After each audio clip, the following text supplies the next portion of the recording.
What went down in the royal court when the pharaoh kicked the bucket? Were there some juicy power-grabbing schemes going on?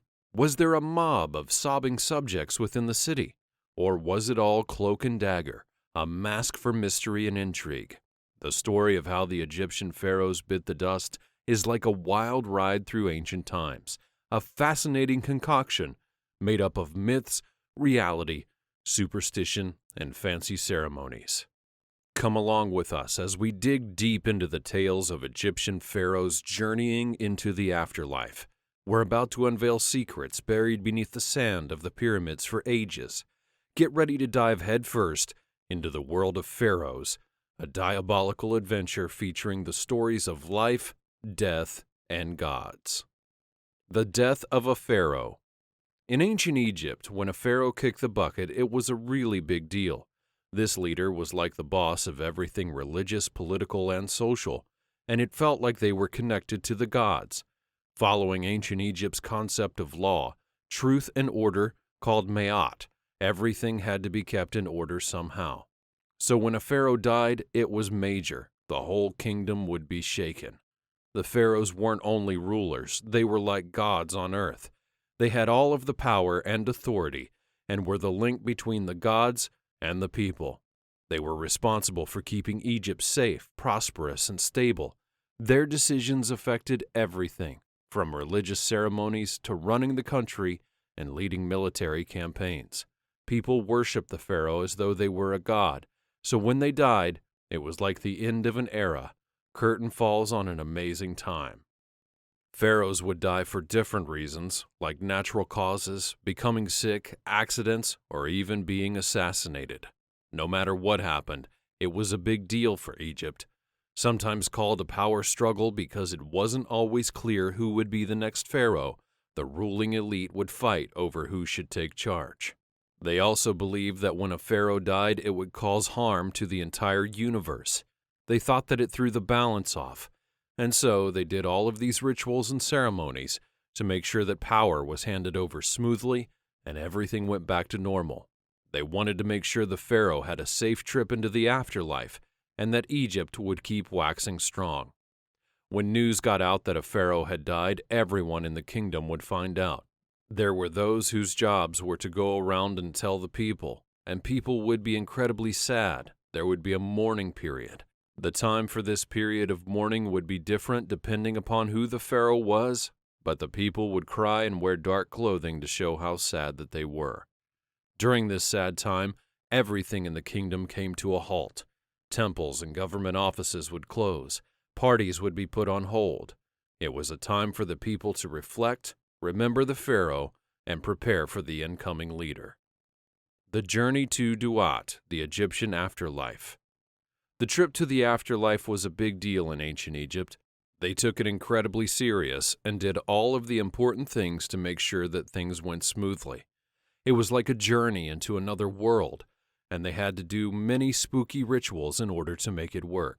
There were 4 main things they focused on: mummification, the opening of the mouth ceremony, funerary rituals, and the pyramids.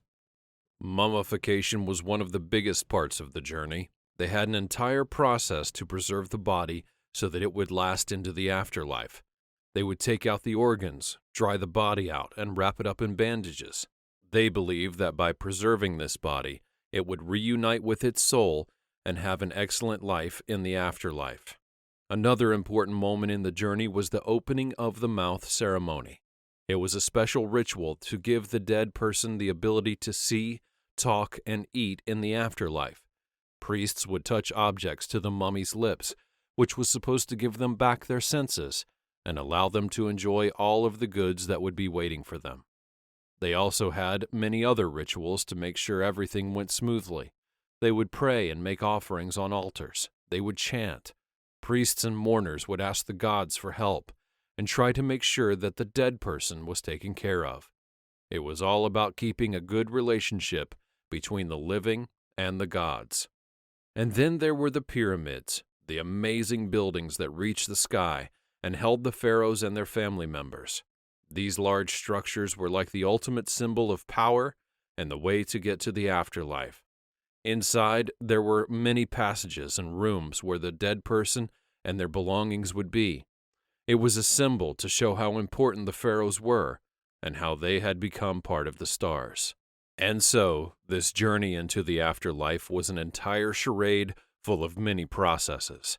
The ancient Egyptians knew what they were doing and had a deep faith in the entire process. They believed their pharaohs would go well beyond the limits of being mortal and join the divine realm forever. The legacy of the pharaohs, gods amongst men. The pharaohs left a massive impact upon ancient Egypt that you can still feel today. They were rulers with a divine connection to the gods, and their influence went well beyond just running the kingdom. Their legacy of old Egypt feels like a big web of mythic prowess, like how they passed on power, what they believed about the afterlife, how they kept honoring the dead pharaohs, and the balance between protecting and desecrating sacred tombs. When it came to passing on power, it was all about keeping things in the family. The oldest legitimate son would become the next pharaoh, and made sure that the power had changed hands without any hiccups. This fortunate person would have the important job of carrying on the traditions, being the face of the legacy, doing what the gods wanted, until they could then join them, of course. In ancient Egyptian beliefs, when a pharaoh died, they joined the gods in the afterlife. They went beyond the earthly realm to become part of a divine world that existed in the sky. Their journey was tied to the order of the entire universe, and if things went well, it meant good things for Egypt, and everything was in balance. The pharaohs became like gods to the people. They had special cults that were dedicated to them, and everyone would worship and do rituals in their name. It was a way to keep the connection between the pharaohs and the living going on forever. The priests and temples would take care of everything and made sure that the pharaoh's influence kept going strong well into the mortal world. Their tombs were like strongholds, protecting their bodies and all of the treasures that they had for the afterlife. They were built with traps, secret rooms to keep everything safe, but sadly some tomb raiders just could not resist temptation, and they desecrated the tombs, stealing artifacts and treasures and ruining everything that was to be the pharaoh's final resting place. These ancient Egyptian customs and beliefs teach us so much about the afterlife and how important it was to the Egyptians. It's like a vibrant tapestry of insight into a civilization that left its mark on history in quite a large way. How do you feel about the pharaohs in ancient Egypt? Let me know all about it in the comments section down below, and I'll see you again in the future.